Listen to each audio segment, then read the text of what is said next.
Welcome to Wizard.com. This is Ashwini, Maths tutor. Our question is, which of the following fractions is largest, whether 11 by 10, 12 by 11, 13 by 12 or 14 by 13? Even fractions are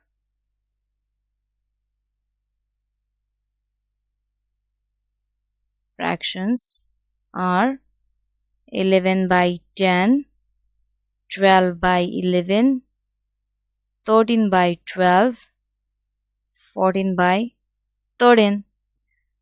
As we know that if denominator is less, then fraction is greater. Here 11 by 10 is 1.1. This 12 by 11 means 1.0909. It means 1. Again 13 by 12 means 1.0833. And this 14 by 13 gives 1.0769. So from this we can observe the largest fraction is 11 by 10. Hence largest fraction among these four fractions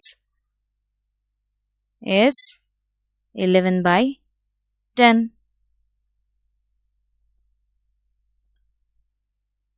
So our correct option is option A.